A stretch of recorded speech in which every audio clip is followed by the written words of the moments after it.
Okay, perfect. First of all, thank you everyone for coming.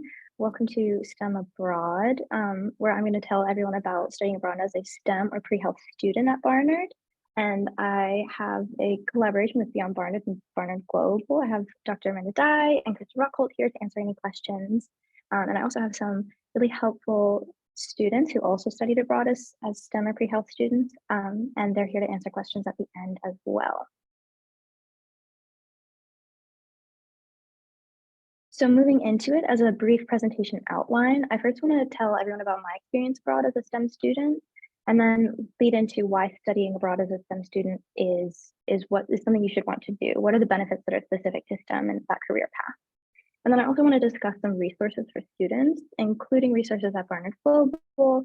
Specifically, I'm going to tell you about the Benjamin A. Gilman Scholarship, which I was a recipient of. I'm also going to go into a contact list, and we have some slides from Beyond Barnard, and end with some questions. So first of all, my experience. To reintroduce myself, my name is Lillian Bryan, and I'm a senior this year. I was a neuroscience and behavior major and a pre-medical student, and I was lucky enough to be able to study abroad last spring. I went to the Columbia and Paris Reed Hall program, which is a Columbia affiliated program. So everything transferred for me for credits. I'll get into that later.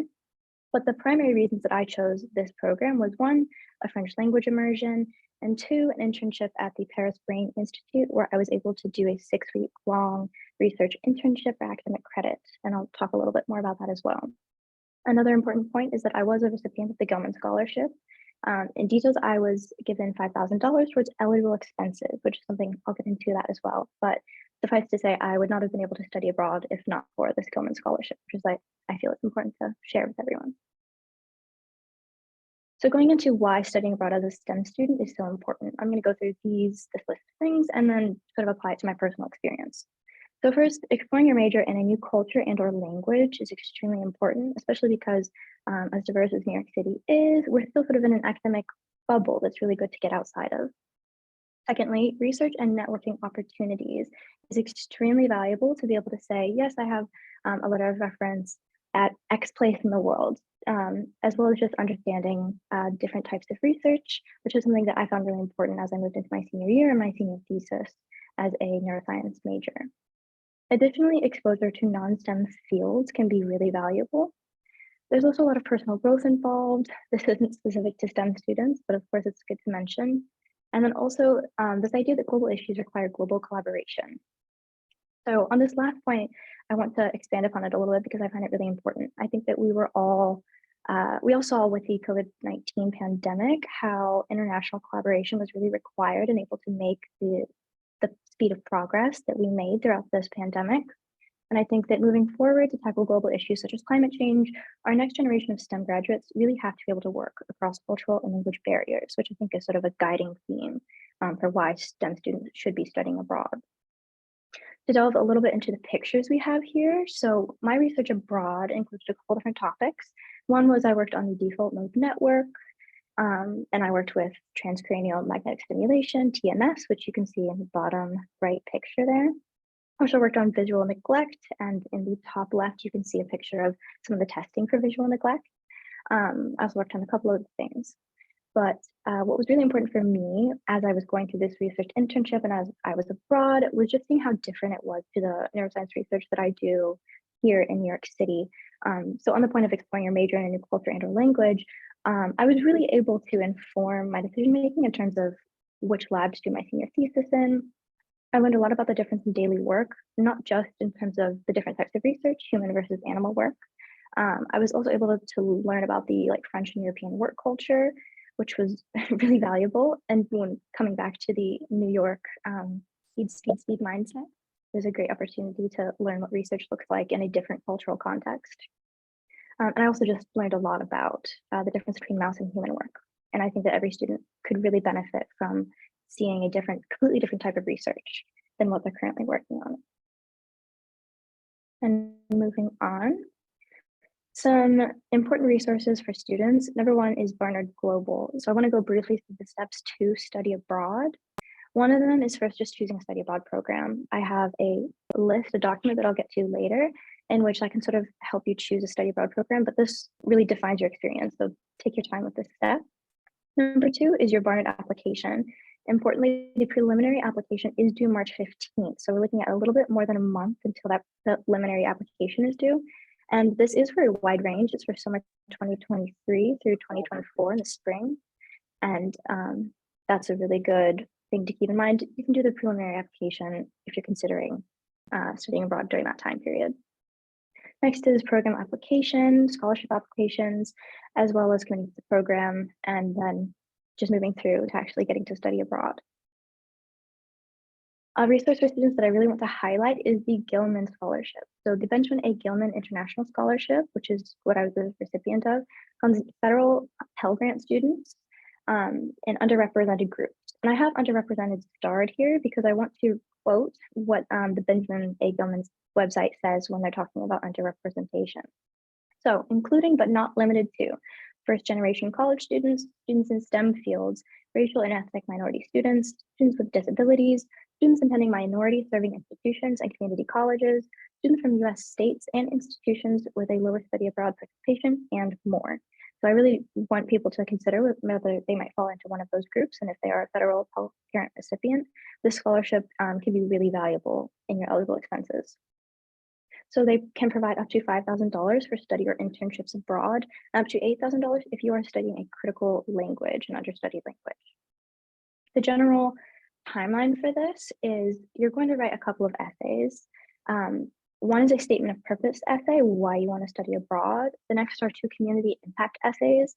One is a building mutual understanding essay discussing what it means to be an American abroad and how you're sort of going to use this experience in your career later on.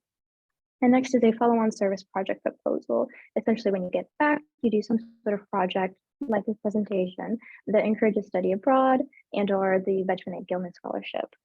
There is an additional essay if you are going to do the Critical Need Language Award.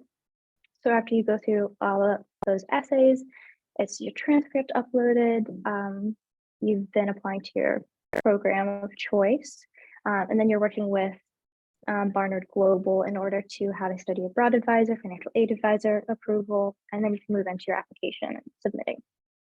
The application for the Gilman Scholarship is due March 9th. So we're looking at exactly a month from now. And this is the same timeline for summer 2023, beginning in May through spring 2024. And I just want to highlight this as a really important scholarship and one that is pretty generous in their awards.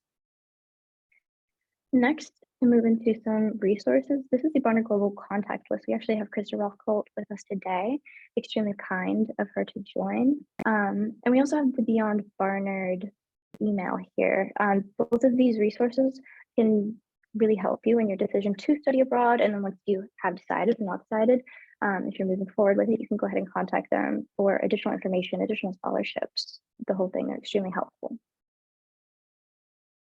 Next, I want to get into some resources, general recommendations. So this is actually the culmination of speaking to each of the department heads at Barnard STEM programs.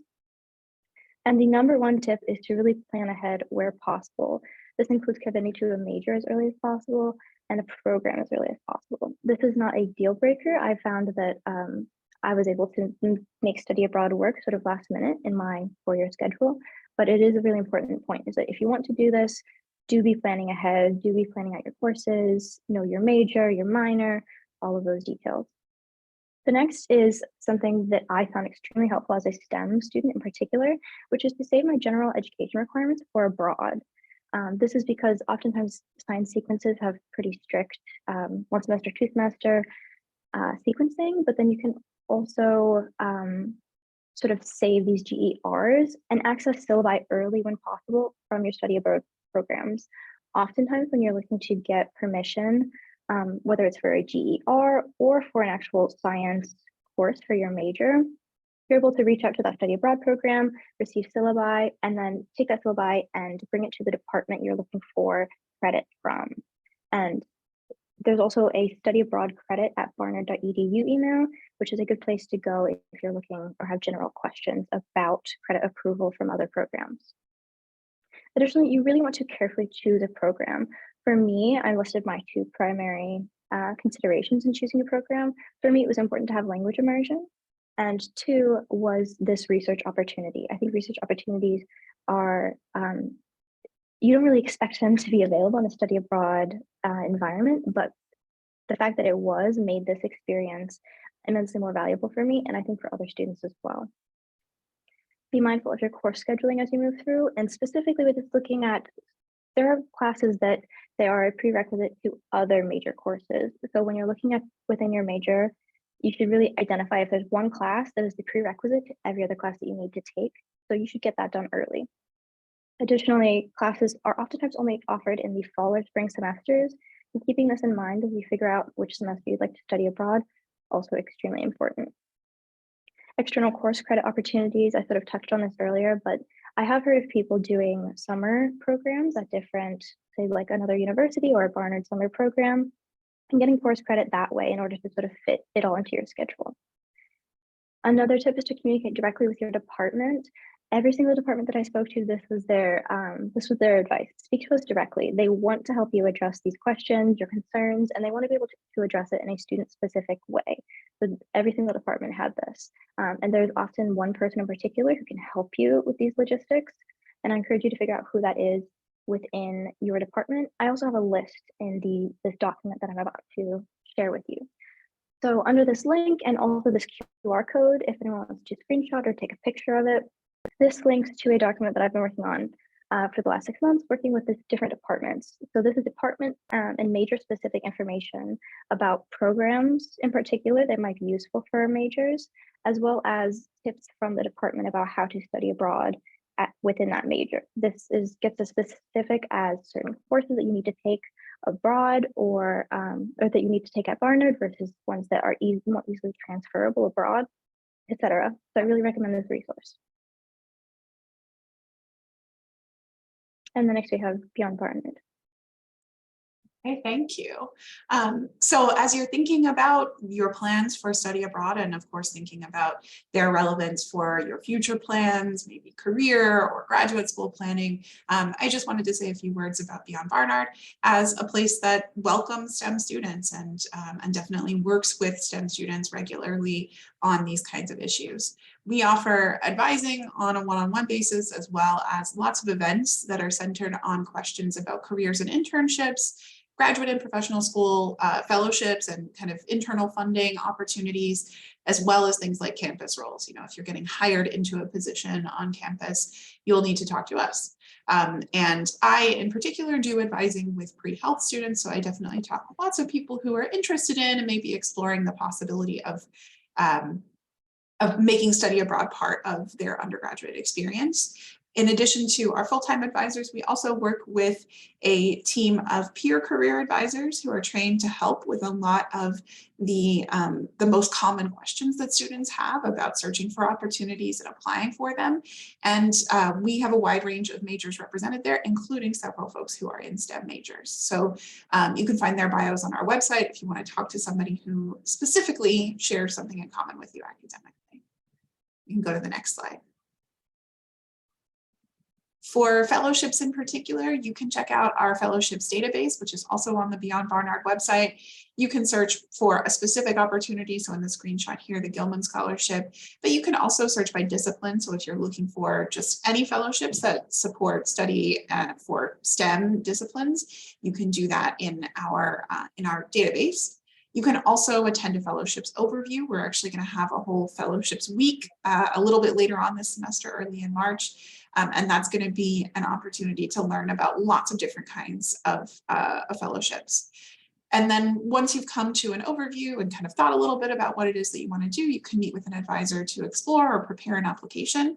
Again, some scholarships are for opportunities during undergraduate, like study abroad, and some are for things like supporting graduate education or independent study research projects. Next slide. Just to let you all know things that might be of interest for you, events that we have coming up that you can find in Handshake. I do a pre-health overview session every month. So if you're interested in pursuing health professions and you haven't come by one, please try to. In a couple of weeks, we're going to have a session on best practices for requesting letters of recommendation, which is super important for many kinds of application processes, including some fellowships. We've got a career insight session on cognitive science. So if anybody out there is considering a cognitive science major, or maybe neuroscience, people probably would find these folks interesting as well. That's coming up on the 22nd of February. As part of our fellowships week, we're going to have a special session on fellowships for STEM students on the 8th. And then we've got tons of other things like graduate school workshops and mentors in residence, which are sessions where alums from a variety of different career fields come either in person or virtually to spend some time talking with small groups of students about their careers. So please do check out events that are coming up. Come by, join us, and ask us your questions as well. Huge thank you for listening. If there are any questions, we could answer those, but then I also have some questions for our students who came to discuss their study abroad experiences as a STEM student.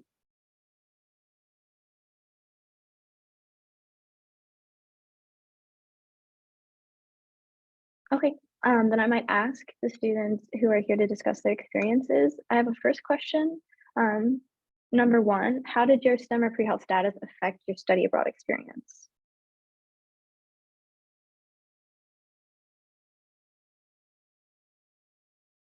And feel free to just jump out. Yeah, I think I was similar to you, Lillian, in that I'm a neuroscience major and I studied with DIS Copenhagen in my junior spring.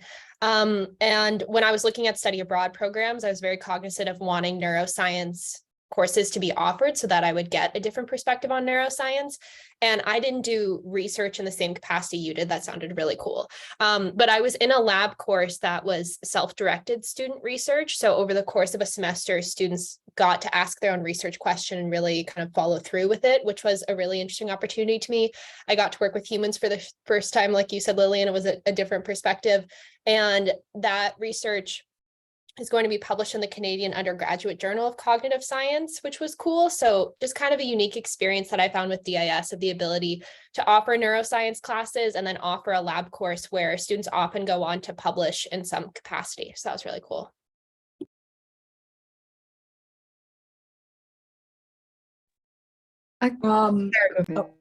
Okay, so I'm an econ math major, and so for me, going abroad, I wanted to make sure I could take those classes, and a lot of programs that I was looking at were geared more towards like the humanities. So I wanted to go somewhere where I could definitely take major classes, both because I like them and to graduate on time.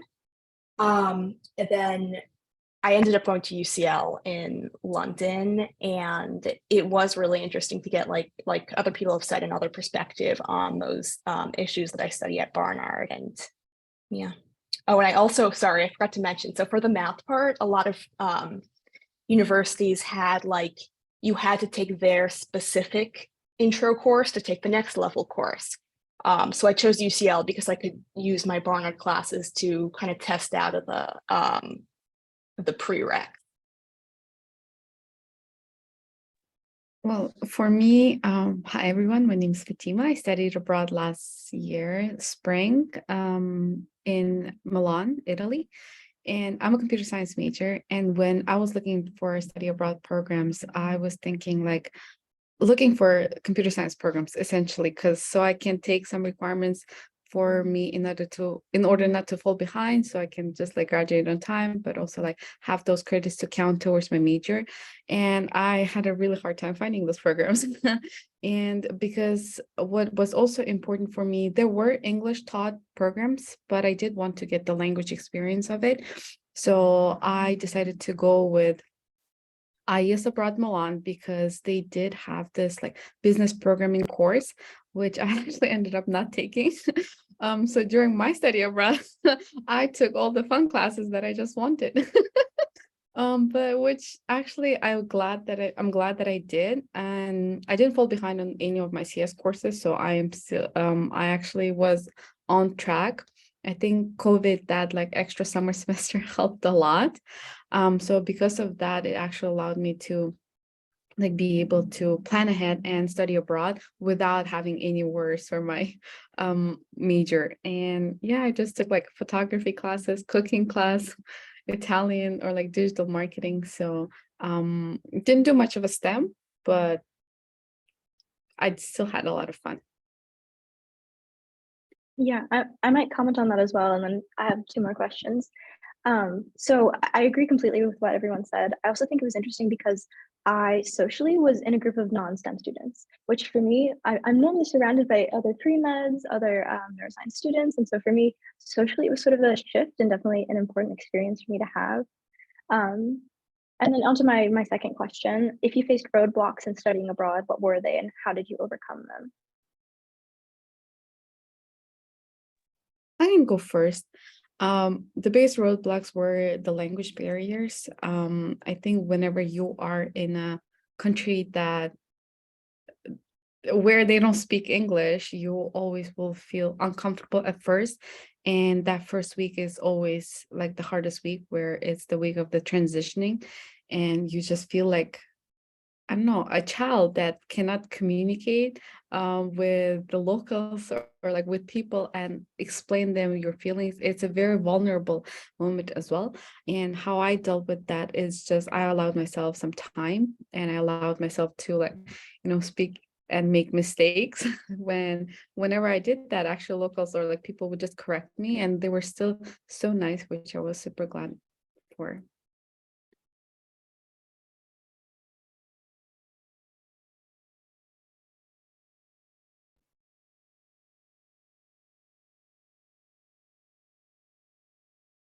Allie or Sarah, if you want to add to that, if not, I can go. Yeah, I'll just add briefly. I feel like I was very fortunate. I didn't have too many roadblocks to studying abroad, other than I think with COVID, I was debating whether it would even be a possibility. So I missed the study abroad preliminary deadline. So shout out to people watching this. Make sure you know that it's a March deadline, even for the following spring, because I was just behind on that. And so I had to get off the wait list and stuff. But other than that, I feel like I was a pretty seamless transition. I mean, well, I think there were times where it was a little bit difficult, but overall, I feel like I had a pretty seamless transition and was lucky to be in a place. I took Danish, but a lot of people also speak English in Denmark, which made the transition really seamless.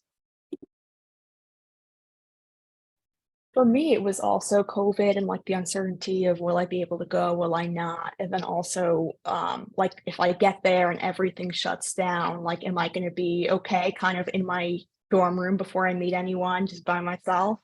But luckily that didn't end up happening, and it probably will not happen to anyone who's watching this and thinking about studying abroad. I think that was like a unique last 2 semesters ago experience. Yeah, I also share COVID definitely shifted my plans back and forth. Um, and I'd say that was my major roadblock. One would be I was able to do it because of the extra summer term, which I think someone mentioned. But for me, it was the language requirements for the actual Columbia Reed Hall program. They required 3 semesters of French, and I was able to barely take it, which really made my experience possible. And then my third question is, how will study abroad impact your career? I could talk about this. So I went to London and I absolutely loved London, like perhaps maybe even a little more than New York. So now I'm looking at like maybe not next year, but maybe in the future, like going to grad school in the UK or like getting a job there. And I met a lot of people there and a lot of really interesting professors and researchers and other students who kind of inform my way of thinking about what I want to do. And so it was very influential in shaping my future, I think.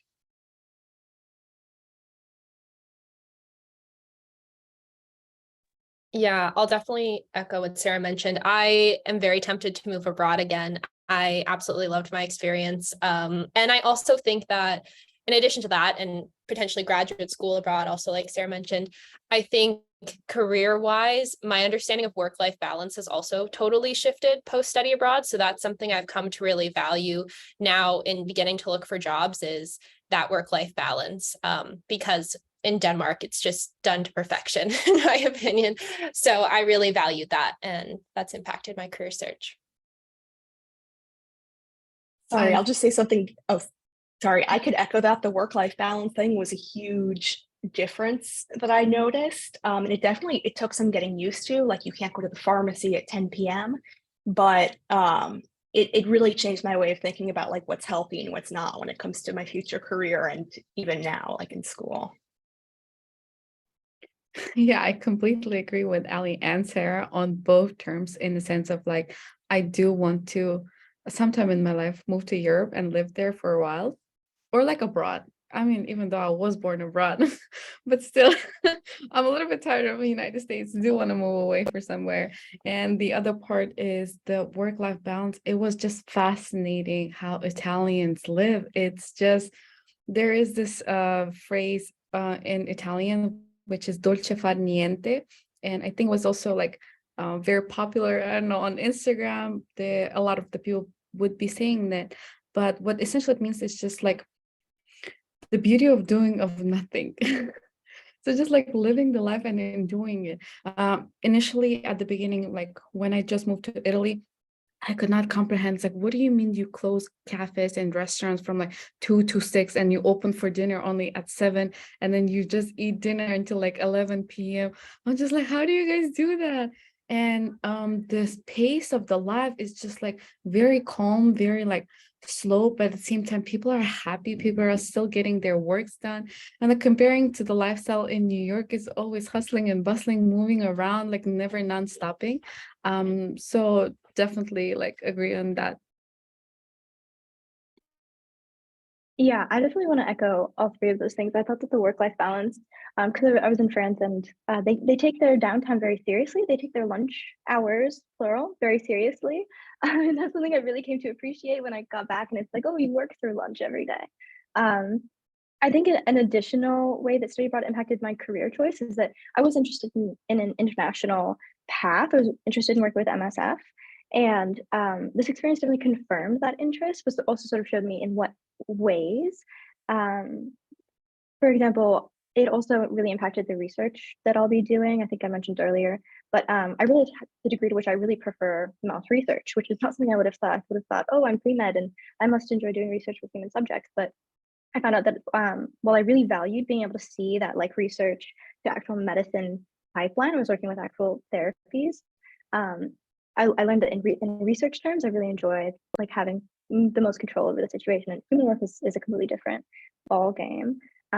So it confirmed and denied these various parts of my career moving forward, and I found that just invaluable. I also found out that I enjoy the hustle bustle of New York City. I adored Paris, but it was interesting to me that I went to Paris and missed New York, and I think that told me more about myself than almost anything else could have. So that definitely impacted my career choices and location moving forward as well. And those are all my questions. Anyone has anything else to add or not? Questions? Lillian, can I ask you one question? Absolutely. I was curious, outside of your internship, did you take all of your courses at Reed Hall, or were you able to take any at one of the local host universities during your semester?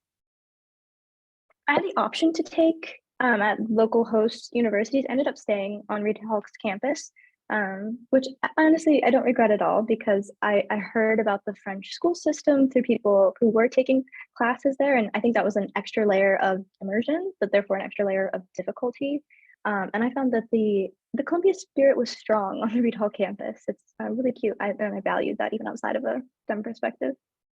That's great. I'm happy to hear that. Yeah, that's one thing that can be challenging, especially for STEM majors, is not knowing exactly which courses might be offered at one of the local host universities. So, you know, that's one of the things, like you mentioned, is a little bit out of our control. It takes a little bit more energy and autonomy once you're there to figure out, do I want to do this? Can I do this? And how might it fit in? But I'm glad to hear that what was offered at Reed Hall fit with what you were looking for. And we hear that quite a bit from the many Barnard students that go there. Yeah, for sure. And also the Columbia affiliation allowing for just seamless credit transfer. That definitely made my experience a lot easier.